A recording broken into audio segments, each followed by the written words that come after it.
tupla é um tipo disponível no C Sharp já faz um bom tempo e com ela você tem a possibilidade de agrupar valores. E isso torna-se algo muito útil quando você não quer ter o trabalho de criar uma definição de uma classe ou um struct, por exemplo. E isso pode te poupar muito tempo no seu desenvolvimento. Ficou interessado? Quer saber um pouco mais sobre as vantagens e como utilizar as tuplas no teu código? Fica comigo até o final desse vídeo. E se você está chegando agora no meu canal, esse vídeo faz parte de uma série onde eu ensino C Sharp do zero para iniciantes. E na descrição desse vídeo eu vou deixar o link da playlist completa para você ver todas as aulas que eu lancei até agora. E também não deixa de se inscrever aí no canal, deixa o seu like se gostar desse vídeo e também me segue lá no Instagram, no @aguiardev. Assim você interage comigo e me ajuda aí a trazer um conteúdo cada vez mais relevante aqui para o canal. Sem mais delongas, bora para o nosso vídeo de hoje. E como eu comentei no início do vídeo, a tupla é um tipo disponível já faz um bom tempo, desde a versão 7 do C Sharp, e ela pode te ajudar muito a poupar tempo no seu desenvolvimento com algumas coisas simples, onde você não precisa necessariamente criar uma estrutura, uma definição de uma classe, de um objeto, de um struct, para poder agrupar valores. Com ela é algo que fica muito mais simples. Lá no início, como você vai ver já já, era um pouquinho, como é que eu posso dizer? Tinha um problema de legibilidade, não era tão intuitiva, apesar de ser prática. E com o tempo ela foi evoluindo e hoje eu acho que é um tipo muito legal. Assim, com base na minha experiência, não é um tipo que eu vi muitas pessoas usarem, mas eu tenho usado recentemente no meu trabalho atual e eu acho que, assim, tenho gostado de trabalhar com esse tipo, acho bem legal. Claro que com algumas ressalvas que eu também vou falar agora no vídeo. E, bom, vamos lá, bora, eu vou te mostrar aqui no código como é que se usa uma tupla na prática. E para começar, vamos declarar aqui uma variável chamada cadastro, e nela a gente vai criar o nosso objeto aqui do tipo tupla. Para isso eu chamo a classe tupla, uso o método create dessa classe, e aqui eu passo os valores que eu quero atribuir a esse objeto. Imagina então que eu tenho um código e um nome, por exemplo, um ID de um usuário, um funcionário, que seja. E aí eu crio aqui um, como é o primeiro argumento, e aqui o segundo eu vou dar um nome, vou dar o meu próprio nome. E aí, o objeto cadastro, ele já vai ter, você vai ver que na definição dele aqui, ó, tá int e string.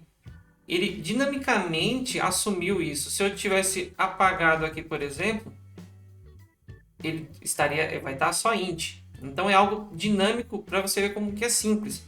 Eu não preciso criar uma definição. Conforme os valores que eu vou atribuindo e também a quantidade, o objeto, a variável aqui, né, ela já vai entendendo como que ela tem que se comportar. E aí, se eu coloco aqui, por exemplo, vamos imprimir esses valores. Como é que eu acesso eles, né? Então, eu vou colocar aqui console writeLine e chamar a variável cadastro e vou passar aqui o item. Esse item 1 e item 2 é respectivamente os valores que você informou. Então, o item 1 é o ID, o número que eu coloquei, e o item 2, o nome. E aí, se a gente coloca aqui para imprimir no .NET Run, você vai ver que ele vai imprimir ali o código, que é o número 1, e Thiago, que é o meu nome. O que é o lado bom? Como eu falei, é a praticidade, né? Então não precisei criar nenhuma definição aqui e já sair usando. Muito prático. Qual que é o lado ruim desse tipo aqui inicialmente de tupla que depois tem uma forma melhor? Que é esse item 1 e esse item 2. A única informação que a gente tem aqui é o tipo, mas um número pode ser qualquer coisa.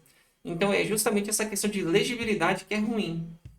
E um outro detalhe importante aqui é que, por exemplo, você tem um limite de quantas coisas você pode criar, de até 8. Ele vai dar um erro aqui falando que eu coloquei, por exemplo, 11 argumentos. Ele só suporta até 8. Deixa eu ver se aqui já tem 8. Vamos contar aqui. 1, 2, 3, 4, 5, 6, 7, 8. Aí se eu colocar mais um, pode ser o tipo que for. Aí ele quebra, ele não suporta. Então, só mais um detalhe aí para você tomar cuidado na hora de usar. Agora, uma evolução que a tupla teve também, que foi muito interessante, é a simplificação de como se criar uma tupla. Você pode simplesmente apagar isso aqui e automaticamente a linguagem já entende que você está criando uma tupla. É algo realmente bem simples e que eu acho que ficou bem enxuto aqui no código. Fica legal assim. Depois que você acostuma com essa declaração, para mim fica bem nítido que, poxa, aqui está sendo criada uma tupla. E um outro recurso, agora sim, esse para mim o melhor de longe, é dar nome às propriedades. E como é que a gente faz isso? Eu vou chamar esse primeiro de código. Você escreve código. Opa. Você escreve código à esquerda ali do valor que você está atribuindo, 2 pontos e o valor. E aqui, por exemplo, eu vou escrever nome. E aí, automaticamente, ele já vai, eu já vou conseguir acessar esses valores. Ao invés de usar item 1 e item 2, eu posso usar esses carinhas aqui. Você pode ver que o VS Code ele até deu uma mensagem aqui, uma sugestão, resumindo o que ele está dizendo ali, é para dar, já que você deu nome para os objetos ali, para os atributos da sua tupla, então usa esse nome. Então aqui agora eu tenho código e nome. Você vê que é algo dinâmico. E, eu acho isso realmente muito legal. E se a gente rodar de novo, o nosso código continua funcionando. E por último, tem mais uma forma legal que é usar o Desconstruct, ou desconstrução de tuplas. A gente também pode fazer com objetos, mais para frente no C Sharp, mas vamos falar aqui especificamente da tupla. Você pode desconstruir. Mas, Thiago, o que é desconstruir uma tupla? Ao invés de a gente criar uma variável chamada cadastro, aonde ela vai receber esses dois valores e eu vou acessar através de uma propriedade, eu posso simplesmente já criar a variável direto aqui, ó. Eu posso chamar ela de código e nome, e aqui embaixo eu não preciso mais fazer menção àquele objeto que está agrupando. Elas ficam variáveis livres. Claro, isso dentro de um contexto para manter a organização, mas aqui no nosso exemplo é mais didático para você saber o que é possível usar. Então, essa é uma forma. E um detalhe, você não precisa necessariamente chamar aqui a variável de código também. Eu posso, vamos pôr em inglês aqui, por exemplo, id, e aqui chamar de name. E aí aqui a gente muda também. E aí fica assim com o nome diferente. Não é obrigado, é mais uma possibilidade, porque aqui é o nome que você definiu. Mas aí também já, se você começa a parar para analisar uma coisa, já começa a não fazer tanto sentido você dar nome se você vai mudar. Apesar que também, pelo outro lado, quem vai ler aqui vai saber do que se trata esse dado, mas se a variável aqui já tem um nome que dá um contexto, então talvez se você deixasse só assim mesmo, já seria o suficiente. Então assim, tem várias combinações que você pode fazer aqui que vai deixar mais claro ou não, tudo vai depender do contexto e você precisa analisar isso no seu código. E uma coisa que eu acabei não fazendo aqui inicial, porque eu estou usando o var, talvez você se pergunte, mas como que é a definição da variável no caso de uma tupla? Né? Você vai fazer simplesmente assim. Vamos supor que eu não estou nomeando. Né? Eu vou colocar aqui, por exemplo, int, string e o nome aqui. Vamos voltar lá para o exemplo que estava antes. Cadastro. E eu coloco aqui cadastro item 1, como era antes. E aqui embaixo, cadastro item 2. Então essa seria a definição. A definição seria entre parênteses os tipos conforme a ordem do que você está passando como argumento para poder criar essa variável.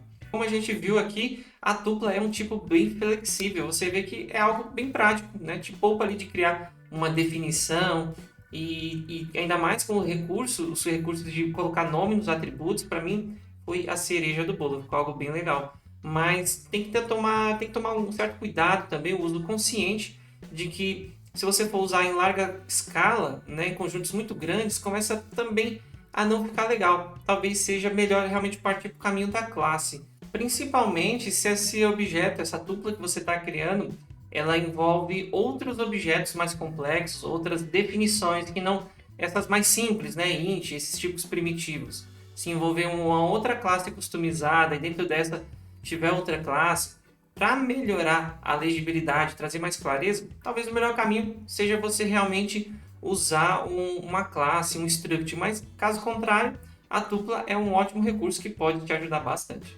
E aí, você já conhecia as tuplas? Me conta aí nos comentários que eu quero saber. Não esquece de se inscrever no canal, deixa o like se curtir e nos vemos no próximo vídeo. Valeu!